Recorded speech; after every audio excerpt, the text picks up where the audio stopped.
लोग आपको आलसी समझते हैं, आपको ओवर थिंकर, एंटी सोशल और ना जाने क्या क्या बोलते हैं, पर जो चीज वो आपकी वीकनेस समझते हैं वही असल में आपकी सबसे अलग और सबसे पावरफुल ट्रेट हो सकती है। और आज मैं इसे आपको साइंस के साथ प्रूफ कर दूंगा। आप जानोगे वो हर एक चीज जो शायद आपको बिल्कुल नॉर्मल लगती है, पर असल में ये सबूत है कि आपका दिमाग बाकियों से थोड़ा अलग तरीके से काम करता है और आप बाकियों से अलग हो। और सबसे इंटरेस्टिंग बात ये है कि जिनके अंदर ये साइंस होते हैं उन्हें खुद भी कभी इसका पूरा अंदाजा नहीं होता कि ये कितना पावरफुल है, क्योंकि उन्हें ये सब बिल्कुल नॉर्मल फील होता है। ब्रो, ये कोई नॉर्मल लिस्ट नहीं है जो मैंने खुद बना ली हो, बल्कि हर एक साइन के पीछे रियल साइकोलॉजी और न्यूरोसाइंस रिसर्च है। तो वीडियो को आखिर तक जरूर देखना और कमेंट में बताना कि कितनी चीजें आप पर फिट बैठती है, इनमें से कितने साइंस आपके अंदर है, क्योंकि जब तक कोई आपको ये नहीं बताता आप खुद इसे पहचान नहीं पाते। इसीलिए मैं बताने वाला हूँ अभी। तो फर्स्ट साइन है यू लाइक बीइंग अलोन, यानी आपको भीड़ में रहना पसंद नहीं। किसी पार्टी में, किसी फैमिली फंक्शन में थोड़ी देर बाद आपका दिमाग थकने लगता है, जैसे बैकग्राउंड में कोई ऐप रन हो रहा हो, आपकी बैटरी धीरे धीरे खत्म हो रही हो।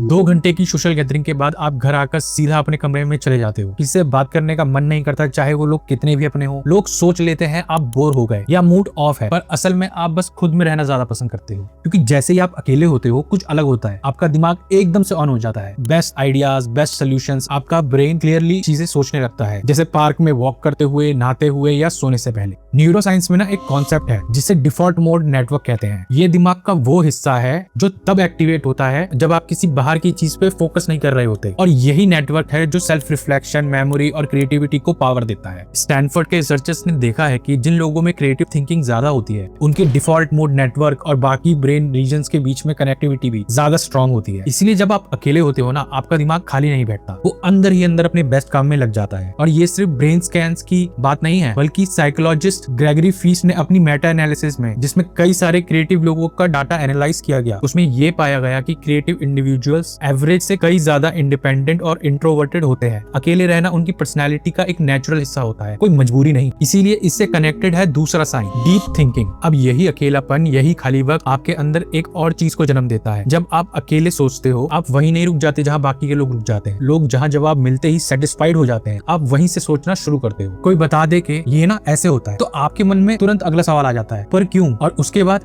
कैसे? क्लास में टीचर ने एक फॉर्मूला बताया, बाकी बच्चे उसको नोट करने लग गए, पर आप वहीं नहीं रुके। आप सोचने लग गए कि यार ये बना कैसे? किसी ने अपना ओपिनियन दिया तो आप तुरंत मान नहीं लेते, आप उसकी जड़ तक जाना चाहते हो। इसका भी एक नाम है साइकोलॉजी में, नीड फॉर कॉग्निशन। ये सबसे पहले 1982 में कैशियोपो एंड पैटी नाम के रिसर्चर्स ने दिया था, और तब से लेके आज तक इस पर 1000 से ज्यादा रिसर्च पेपर्स लिखे जा चुके हैं। इसका मतलब सिंपल सा है, कुछ लोग एफर्टलेस थिंकिंग को एंजॉय करते हैं जेन्युइनली, उन्हें कॉम्प्लेक्स सवालों का जवाब ढूंढना अच्छा लगता है और उनका दिमाग उसे एक रिवॉर्ड की तरह ट्रीट करता है, और कुछ लोग सिंपल सरफेस लेवल थिंकिंग करते हैं, वही जो पहली बार सुनने को मिला उसी पे भरोसा कर लेते हैं। रिसर्चर्स ये भी कहती हैं कि जो लोग इस स्केल पर हाई स्कोर करते हैं वो इन्फॉर्मेशन को ज्यादा सोर्सेज से कलेक्ट करते हैं, और उनके डिसीजन ज्यादा स्टेबल और कंसिस्टेंट होते हैं, क्योंकि वो सिर्फ पहला जवाब पकड़ के नहीं बैठ जाते। तो अगर आप उस कैटेगरी में आते हो जो हर एक चीज की जड़ तक जाना चाहता है, तो ये कोई ओवर थिंकिंग की बीमारी नहीं है, ये एक measurable research back cognitive trait है और जेन्युइनली एक advantage. Now the sign third is selective non lazy, क्योंकि यही डीप थिंकिंग बाहर से कभी कभी अलग दिखती है। आप हर काम तुरंत शुरू नहीं करते, कोई नया काम मिले तो आप सीधा कूद नहीं पड़ते। आप पहले सोचते हो यार ये करना जरूरी भी है क्या, या बस सबको दिखाने के लिए कर रहा हूँ। और बस इस वजह से लोग आपको अक्सर आलसी समझ लेते हैं। घर में भी, काम में भी, इसे तो कुछ करना ही नहीं आता जैसी बातें आपको सुनने पड़ती हैं। जबकि सच्चाई ये है कि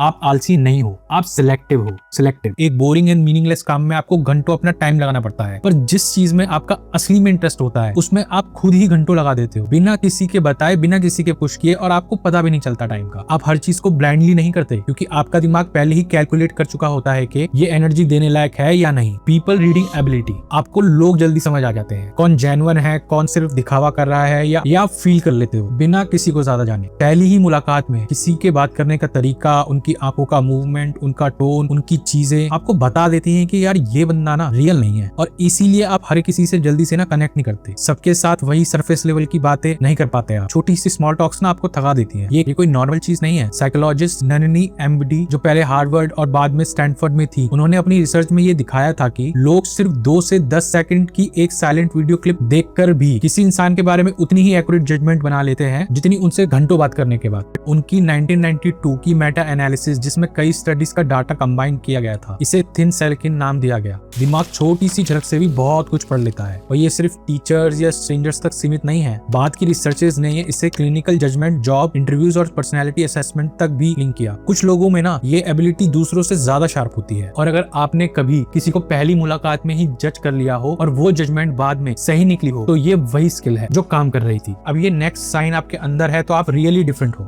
डिफरेंट इंटरेस्ट्स। अब जब आप लोगों को इतनी गहराई से पढ़ लेते हो तो एक और चीज खुद ब खुद होती है, आपको वही चीजें पसंद नहीं आती जो बाकी सबको पसंद आती है। ट्रेंड्स जो सबके फोन में चल रहे हैं, जो हर दूसरी रील में दिख रहे हैं, वही सॉन्ग, वही डांस, वही जो आपको उनमें वो अट्रैक्शन महसूस नहीं होता जो बाकी सबको हो रहा होता है। किसी ने कुछ पहना, सब वही पहनने लगे, आपको उसमें कोई इंटरेस्ट नहीं आता, बल्कि आप इसका उलट अपनी क्यूरियोसिटी फॉलो करते हो, किसी लिस्ट को नहीं। और कभी कभी दोस्तों के ग्रुप में इसी वजह से थोड़ा अलग भी फील होता है आपको, जैसे सब एक तरफ है और आप थोड़े से अलग। एमडी यूनिवर्सिटी के न्यूरो साइंटिस्ट ग्रेगरी बर्न्स ने अपनी बुक आइकनोक्लास्ट के लिए कई साल रिसर्च की, और उन्होंने पाया कि आइकनोक्लास्ट का मतलब वो लोग होते हैं जो अलग तरीके से सोचते हैं। उनका दिमाग 3 चीजों में बाकी लोगों से डिफरेंट होता है: पर्सपेक्टिव, फियर रिस्पॉन्स और सोशल इंटेलिजेंस। देखो क्या होता है ना, दिमाग नेचुरली सबसे कम टाइम वाला काम करने में इंटरेस्टेड होता है। मतलब जो फेमिलियर है और सेफ है वही सही लगता है, इसलिए ज्यादातर लोग सबकॉन्शियसली वही करते हैं जो बाकी सब कर रहे होते हैं। जो लोग इस पुल को रेजिस्ट कर पाते हैं, जो अपनी खुद की क्यूरियोसिटी फॉलो करते हैं, सेंसरी इंफॉर्मेशन को पुराने फेमिलियर पैटर्न्स में फिट करे बिना देख पाते हैं, उन्हीं को बर्न्स आइकनोक्लास्ट कहते हैं। ये कोई चॉइस नहीं होती, ये बस एक दिमाग का नेचुरल तरीका होता है दुनिया को देखने का। अब देखो, आधे से ज्यादा लोग तो वीडियो को यहीं छोड़ के चले गए होंगे, लेकिन अगर आप अभी तक आने वाले लास्ट 6th साइन तक देखने वाले हो तो बिलीव मी ब्रो, आप सच में अलग हो। क्योंकि अधिकतर लोग अपने less focus, not to be bored वाले इमोशन को कंट्रोल नहीं कर पाए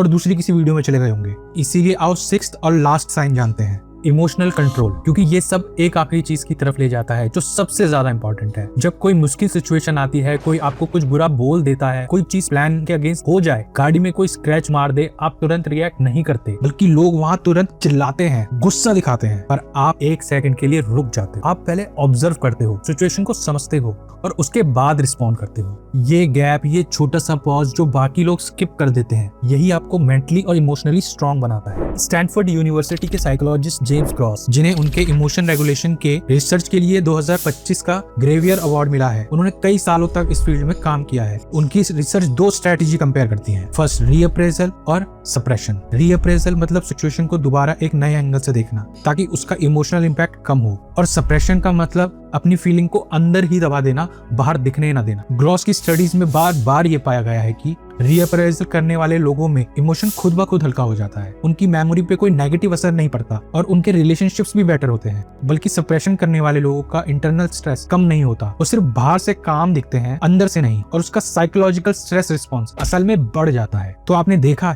ये सारी की सारी चीजें एक दूसरे से आपस में जुड़ी हुई हैं। जैसे कि अकेले रहना आपके दिमाग को सोचने की जगह देता है, वही सोचना आपको डीप थिंकिंग मोड में ले जाता है, वही डीप थिंकिंग और डीप थॉट्स आपको सिलेक्टिव बनाता है, और वही सिलेक्टिवनेस लोगों तक पहुंचती है और आप लोगों को परखना सीख जाते हो। और जब आप सबको पढ़ पाते हो तो आप उनकी तरह बिहेव नहीं कर पाते, आपके इंटरेस्ट काफी अलग हो जाते हैं, और ये सब साथ मिलकर आपको वो काम ऑब्जर्वेंट इंसान बनाते हैं जो रिएक्टिव करने से पहले सोचता है। अगर आपने इनमें से 3 या 4 चीजें अपने अंदर महसूस किया, आपको लगता है आपके अंदर है, तो चांसेस हैं कि आपका दिमाग भी उन लोगों जैसा है जो बाकी की भीड़ से अलग सोचते हैं और आप अलग हो। अब ब्रो, बस एक काम कर देना, कमेंट करके जरूर बताना कि इनमें से कौन कौन सी चीज आपको लगी कि आपके अंदर है। तब तक मिलते हैं नेक्स्ट वीडियो में। पीस।